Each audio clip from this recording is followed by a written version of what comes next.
நம்ம தோழர் ஒருத்தர் கால் பண்ணுவோம். ரொம்ப ஒரு நல்ல கேரக்டரு, நம்ம ஒரு சமூக நீதி சிந்தனை கொண்ட ஒரு மனிதர். அவர்கிட்ட பேசுவோம். தோழர், வணக்கம் தோழர். வணக்கம், நல்லா இருக்கீங்களா? சரி சரி, ஒன்றும் இல்லை தோழர். பார்த்தேன் உங்களுடைய அந்த சமூக நீதி சிந்தனை சார்ந்த அந்த கருத்துக்கள்லாம் சமூக வலைத்தளங்கள் எழுதுறதெல்லாம் பார்த்துட்டு தான் இருக்கேன். நல்லா இருக்குது. அப்படியே கண்டினியூ பண்ணுங்க தோழர். ஆமாம். இல்லை, ஒன்றும் இல்லை தோழர். இந்த ஒரு விழிக்கண் மற்றும் கண்காணிப்பு குழு ஒரு குழு இருக்குது தெரியுமா? ஆமாம், இந்த குழு பட்டியல் சமுதாய மக்கள் மீது நிகழ்த்தப்படுகின்ற அந்த வன்கொடுமைகள் இருக்கு இல்லையா, அதனை கட்டுப்படுத்துவதற்கு உருவாக்கப்பட்ட ஒரு குழு தான் விழிக்கண் மற்றும் கண்காணிப்பு குழு. ஆமாம், அந்த குழுவுடைய தலைவரை நம்ம முதலமைச்சர் அவர்கள் தான் தோழர். அந்த குழு ஒரு 6 மாதத்துக்கு ஒரு முறை கூட்டணும். 6 மாதத்துக்கு ஒரு முறை கூட்டி இந்த பட்டியல் சமுதாய மக்கள் மீது நிகழ்த்தப்படுகின்ற வன்கொடுமைகளை தடுப்பதற்கு என்னென்ன செயல் திட்டங்கள் வகுக்கலாம் அப்படின்ற மாதிரி அந்த குழு பேசணும். ஆமாம் தோழர், அது சிஎம் ஆனோடனே முதல் முறை மட்டும்தான் அந்த குழு கூட்டினாங்க. 6 மாதத்துக்கு ஒரு கூட்டினாங்க. அதுக்கப்புறம் ஏறக்குறைய ஒரு 3.5 வருஷம் ஆச்சு தோழர். இன்னும் கூட அந்த குழுவை கூட்டவே இல்லை தோழர். ஆமாம் தோழர், பட்டியல் சமுதாய மக்களுடைய பிரச்சனையை அந்த குழுவை கூட்டி பேசினாதான் தோழர் தீர்வு கிடைக்கும். கூட்டவே இல்லை தோழர். 6 மாதம் ஆச்சு. 3.5 வருஷம் ஆச்சு. ஆமாம் தோழர். என்ன தோழர் இப்படி சொல்கிறீங்க? யார், நானா சங்கியா? தோழர், ஏன் குழுவை கூட்டல்னு கேட்டால் சங்கியா?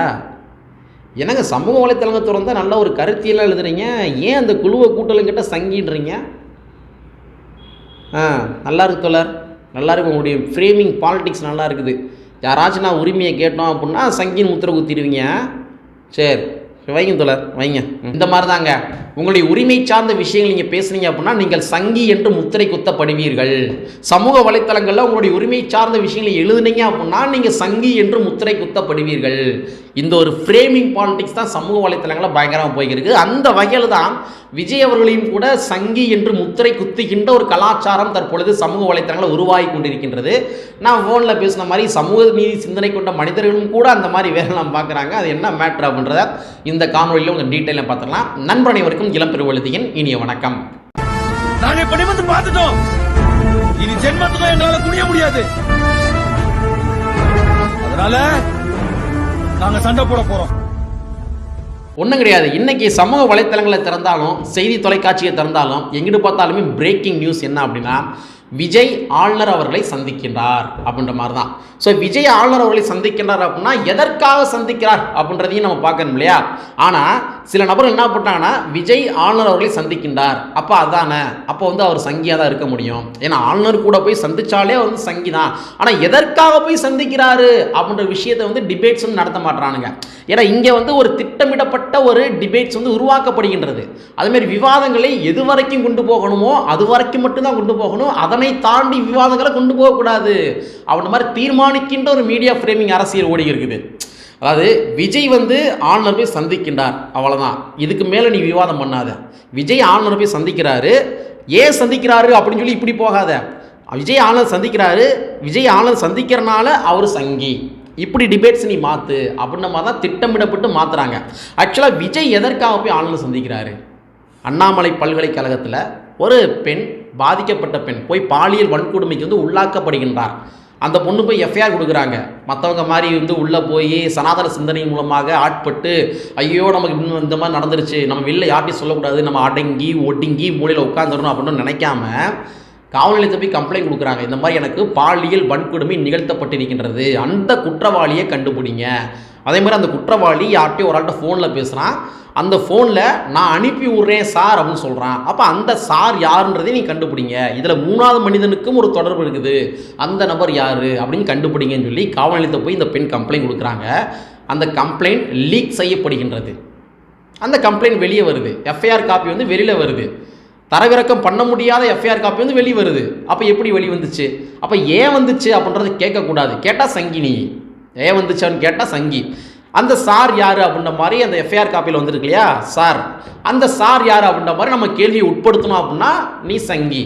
அந்த பெண்ணுக்கு இன்னும் நீதி கிடைக்கல, ஏன் நீதி கிடைக்கல அப்படின்னு கேட்டால் சங்கி. ஸோ இந்த மாதிரி விஷயங்கள் எல்லாமே தொகுத்து ஆளுநர்கிட்ட போய் ஏன் வாங்க, இந்த மாதிரி தமிழ்நாட்டில் அண்ணா பல்கலைக்கழகத்தில் இந்த மாதிரி நடக்குது, அண்ணா பல்கலைக்கழகத்தினுடைய துணைவேந்தரை நியமிக்கின்ற அதிகாரம் யாருக்கு இருக்குது? உங்களுக்கு தானே இருக்குது. அப்போ நீங்கள் இதுக்கான தீர்வை சொல்லுங்கள், யாருன்னு கண்டுபிடிங்க அப்படின்ற மாதிரி சம்பந்தப்பட்ட ஆளுநர்கிட்ட போய் பெட்டிஷன் கொடுக்குறாரு, விஜய் கொடுக்குறாரு, மனு கொடுக்குறாரு.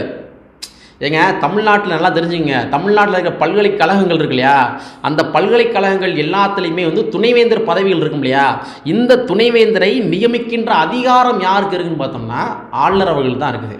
அப்போ அண்ணாமலை பல்கலைக்கழகத்திலுமே ஒரு பொறுப்பு துணைவேந்தர் பதவியில் ஒருத்தர் இருப்பாப்புல.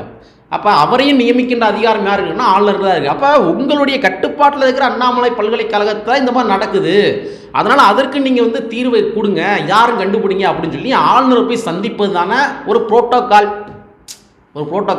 அப்போ அதை மையப்படுத்தி தான் விஜய் அவர்கள் என்ன பண்ணுறாரு, டைரெக்டாகவே போய் இன்னைக்கு போய் மனு கொடுக்குறாரு, பாதிக்கப்பட்ட அந்த பெண்ணுக்கு நீதி வேண்டும் அப்படின்ற மனு கொடுக்குறாரு. ஆனால் நான் சொன்ன மாதிரி எப்படி டைவர்ஷன் டிபேட்ஸ் நடத்துகிறானுங்க பாருங்கள். ஆளுநர் போய் விஜய் சந்திக்கிறாரு அதோடு நிப்பாட்டிட்டு இதில் வந்து ஆளுநர் விஜய் ஆளுநர் சந்திக்கிறனால அவர் சங்கி, இப்படி டைவர்ஷன் பண்ணிடுறது. ஆனால் ஆளுநர் போய் விஜய் எதற்காக சந்திச்சாரு, ஏன் சந்திச்சாரு, என்ன மனு கொடுத்தாரு? துணைவேந்தர்கள் நியமிக்கின்ற அதிகாரம் யார் கையில் இருக்குது? ஆளுநர் கையில் இருக்குது. அப்போ ஆளுநர் தான் நம்ம கேட்க முடியும். அப்போ ஆளுநர்கிட்ட கேட்பதற்காக மனு கொடுக்க போறாரு. ஆனால் இவங்க எப்படி ஃப்ரேமிங் பண்ணுறாங்க பாருங்க. ஆளுநர் போய் சந்திச்சிட்டாரு, அதனால சங்கி இவர். பாதிக்கப்பட்ட பெண்ணுக்கு நீதி வேண்டும் அந்த ஒரு தளத்திலிருந்து இவங்க சிந்திக்கல. அது மாறாக எப்படியாச்சும் விஜயை வந்து சங்கியாக ஃப்ரேமிங் செய்யணும் அப்படின்ற காரணத்துக்காக டைவர்ஷன் டிபேட்ஸ் வந்து நடத்துகிறாங்க. அப்போ நீங்கள் தெளிவாக சிந்திங்க, ஆளுநர் யார்? ஆளுநர் தமிழ்நாட்டில் இருக்கிற அனைத்து பல்கலைக்கழகங்கள் இருக்கு இல்லையா, அந்த பல்கலைக்கழகத்தில் துணைவேந்தர் பதவிகளை நியமிக்கின்ற அதிகாரம் கொண்ட ஒரு நபர். அப்போ உங்களுடைய கட்டுப்பாட்டில் இருக்கிற பல்கலைக்கழகங்களில் இந்த மாதிரி ஒரு சம்பவம் நடந்திருக்குது, அப்போ அதுக்கு நீங்கள் நடவடிக்கை எடுக்கணும் அப்படின்ற மாதிரி நடவடிக்கையை துரிதப்படுத்துவதற்காக ஆளுநர் போய் மனு கொடுக்குறாரு. அப்போ இந்த மாதிரி இருக்கிற செய்திகள் எல்லாத்தையும் மறைத்து இவர் ஆளுநர் சந்திச்சாரு, அதனால இவர் சங்கி அப்படின்ற மாதிரி ஃப்ரேமிங் பண்ணுகின்ற பாலிடிக்ஸ் ரொம்ப ஒரு தவறான பாலிடிக்ஸ். இப்போ நம்ம முதலமைச்சர் அவர்கள் ராஜ்நாத் சிங்கை போய் எதுக்கு சந்திச்சாரு, ஒரு நிகழ்ச்சியில் போய் எதுக்கு கலந்துக்கிட்டாரு, ரெண்டு பேரும் ஒன்றா உட்காந்து எதற்காக ஃபோட்டோ எடுத்துக்கிட்டாங்க, ஏன் இந்த நிகழ்ச்சியை கலந்துக்கிட்டாருன்னா அது வந்து ஒரு அரசு நிகழ்ச்சி, ஒரு புரோட்டோகால் அடிப்படையில் நடைபெறுகின்ற ஒரு நிகழ்ச்சி. ஒரு கலைஞர் நாணயம் வெளியிடுறாங்க, அதை வெளியிடுவதற்காக அந்த நிகழ்ச்சி போய் கலந்துக்கிட்டாங்க. அதற்காக நம்ம முதலமைச்சர் அவர்கள் வந்து சங்கின்னு சொல்லிட முடியாது இல்லையா? அதே மாதிரி தேநீர் விருந்துக்கு வந்து ஆளுநர் அழைப்பு கொடுக்குறாரு. ஆளுநர் அழைப்பு கொடுத்த உடனே இல்லை நாங்கள் போக முடியாதுன்னு சொல்லி விடுதலை சிறுத்தைகள் புறக்கணிக்கிறாங்க, கம்யூனிஸ்ட் கட்சி புறக்கணிக்கிறாங்க, இதர பின்ன ஜனநாயக சிந்தனை கொண்ட கட்சிகள்லாம் புறக்கணிக்கிறாங்க. ஆனால் அப்படி இருந்த போதிலும் கூட திராவிட முன்னேற்ற கழகம் போய் கலந்துக்கிறாங்க, ஆளுநருடைய தேநீர் விருந்தில் போய் கலந்துக்கிறாங்க. ஆனால் இதே அண்ணா திராவிட முன்னேற்ற கழகத்தினுடைய ஆட்சியில் ஆளுநர் விடுத்த அந்த தேநீர் விருந்துக்கு வேறு யாரும் போகலை, திராவிட முன்னேற்ற கழகம் உட்பட வேறு எந்த கட்சியும் போகவே இல்லை, அண்ணா திராவிட முன்னேற்ற கழகம் மட்டும்தான் போனாங்க. ஆனால் இப்போ திராவிட முன்னேற்ற கழகம் ஆளுநர் அழைத்த அந்த தேநீர் விருந்தில் போய் கலந்துக்கிறாங்க. சரி, ஆளுநர் அழைத்த அந்த தேநீர் விருந்தில் கலந்துக்கிறாங்க அப்படின்னா அதில் ஏதோ ஒரு சில பேச்சுவார்த்தைகள் இருக்கும், நம்ம தமிழ்நாட்டு மக்களுடைய நலம் சார்ந்த ஒரு பேச்சுவார்த்தைகள் கூட இருக்கக்கூடும் அப்படின்ற மாதிரி நம்ம வந்து ஈஸியாக கடந்து போயிட்டோம். ஆனால் இதையே நம்ம அரசியல்படுத்துவதாக இருந்தால் நம்ம முதலமைச்சர் அவர்களும் கூட ஒரு சங்கின்னு சொல்லிட முடியாதுல்ல. அதே மாதிரி வந்து இப்போ நம்ம பிரதமர் தமிழ்நாட்டுக்கு வராரு, அப்போ போய் வரவேற்க போகிறாங்க. அது கவர்மெண்ட்டுடைய ரூல்ஸ் படி ஒரு புரோட்டோகால் அடிப்படையில் முதலமைச்சர் போய் வரவேற்கணும். அதற்காக முதலமைச்சரை போய் நம்ம வந்து சங்கின்னு சொல்ல முடியுமா? கிட்டத்தட்ட அதே மாதிரி தான் ஆளுநர் வந்து துணைவேந்தர் பதவிகளை நியமிக்கின்ற அதிகாரம் இருக்கின்ற ஒரு நபர், அவருடைய பல்கலைக்கழகங்கள் இந்த மாதிரி நடக்குது. அப்போ கேள்வியை எழுப்ப வேண்டிய தேவைகள் இருக்குது, அவர்கிட்ட மனு கொடுக்க வேண்டிய தேவைகள் இருக்குது. அப்போ நீங்கள் அவர் சந்திக்கவே கூடாது, அவர் சந்திச்சிங்க அப்படின்னா நீங்கள் சங்கி அப்படின்னா அப்போ நம்மளும் போய் சந்திக்க நாம சங்கி ஆயிருமா? கிடையாது. அதனால் சொல்கிறேன், ஃப்ரேமிங் பாலிடிக்ஸ் பண்ணுறது ரொம்ப தவறு. மேலும் வந்து இதற்கு பின்னாடி இருக்கிற அரசியல் என்ன, இதற்கு பின்னாடி இருக்கிற ஸ்ட்ரக்சரைஸ் என்ன அப்படின்ற மாதிரி எளிய மக்களுக்கு தெளிவுபடுத்த வேண்டிய இடத்துல நம்ம இருக்கிறோம். ஆனால் நம்ம தெளிவுபடுத்தக்கூடாது. ஆளுநர் போய் இவர் சந்திக்கிறாரு, விஜய் ஆளுநர் போய் சந்திக்கிறாரு, சந்திப்பதால் இவர் சங்கி, இப்படி டிபேட்ஸ் டைவர்ஷன் பண்ணுறாங்க. அவர் ஏன் சந்திக்கிறாரு, எதற்காக சந்திக்கிறாரு, பல்கலைக்கழகம் வந்து யாருடைய கட்டுப்பாடில் இருக்குது, அப்போ ஆளுநர்கிட்ட மனு கொடுப்பு சரியா தவறா, இந்த மாதிரி ஒரு டிபேட்ஸ் வந்து நடத்துறது கிடையாது.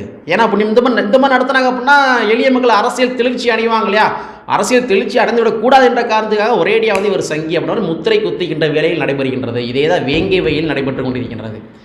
வேங்கை வெயிலில் வந்து ஏன் குற்றவாளி இன்னும் கண்டுபிடிக்க முடியல, யாராவது கேள்வி தூக்கி முன்னாடி வச்சாங்க, இல்லை ஃபேஸ்புக்கில், வாட்ஸ்அப்பில், ட்விட்டரில் ஏதாச்சும் ரைட்டை எழுதுனாங்க அப்படின்னா அவன் சங்கி. ஏன் வெள்ளிக்கன் மற்றும் கண்காணிப்பு குழு இன்னும் நீங்கள் கூட்டவே இல்லை அப்படின்னு கேட்டோம்னா அவன் வந்து ஒரு சங்கி. ஏங்க 6 மாதம் வரைக்கும் வந்து வெள்ளிக்கன் மற்றும் கண்காணிப்பு குழு கூட்டணுங்க, ஏங்க கூட்ட மாட்டேறீங்க? கூட்டினாதானங்க அதன் மீதான நடவடிக்கை எடுக்க முடியும். பட்டியல் சமுதாய மக்களுக்கு வந்து ஒரு செயல் திட்டங்கள் வகுக்க முடியும், குற்றங்களை குறைப்பதற்கு செயல் திட்டங்கள் வகுக்க முடியும். ஏன் கூட்ட மாட்டேறீங்க, கூட்டுங்க அப்படின்னு சொன்னோம்னா இல்லை நீ வந்து ஒரு சங்கி. எப்படி நீங்கள் முத்திரை குத்த முடியும்?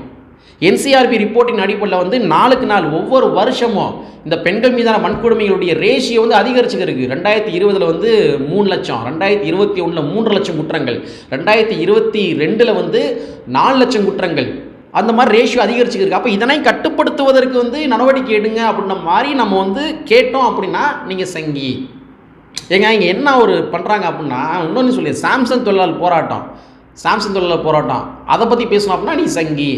இங்கே என்ன பண்ணுறாங்க அப்படின்னா, நீதிக்காக கேட்கின்ற குரல்கள் இருக்கு இல்லையா, நீதிக்காக கேட்கின்ற குரல்கள், பாதிக்கப்படுகின்ற மக்களுக்காக அவங்க நீதி வேண்டி குரலை எழுப்புகின்ற நபர்கள் இருக்காங்க தெரியுமா, அவங்களையும் அரசியல் படுத்துவதற்காக குரல் எழுப்புறாங்க தெரியுமா, அவங்களையும் ஒரே தட்டில் வச்சு இந்த இணையதள அடியாட்கள் பார்க்குறாங்க. பாதிக்கப்பட்ட மக்கள் நீதி வேணும்னு சொல்லி கேட்கின்ற நபர்களையும், இதை வச்சு எப்படியாவது அரசியல் பண்ணணும்டா அப்படின்ற மாதிரி நினைக்கின்ற நபர்களையும் ஒரே தட்டில் வச்சு ஒரே மாதிரி விமர்சனம் பண்ணுறாங்க இந்த இணையதள அடியாட்கள். ரொம்ப தவறான விஷயம்.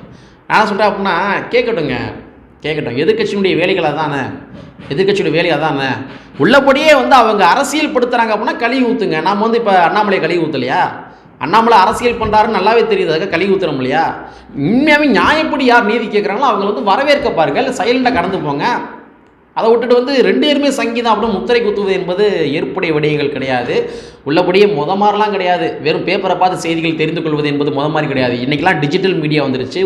உள்ளபடி இருக்கிற செய்திகளை உள்ளபடியே சொல்லி மக்களை அரசியல் படுத்துகின்ற சூழல்கள் தற்பொழுது நிலவி கொண்டிருக்கின்றது. அதனால் இந்த மீடியா ஃப்ரேமிங் பாலிடிக்ஸ்லாம் வேணாம் என்பதை கூறிக்கொண்டு, விஜய் போய் ஆளுநர் சந்திக்கிறாரு, பெட்டிஷன் கொடுக்குறாரு, வாழ்த்துக்கள்.